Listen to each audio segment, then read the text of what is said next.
Һәр бер кыз бала балачактан ук матур, төз гәүдәле, кыю, ярата белә торган батыр егет турында хыяллана.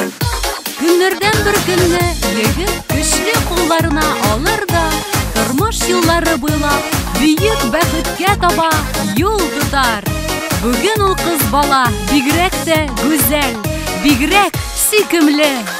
Тормыш юлын үтү җиңел, парлашып атлаганда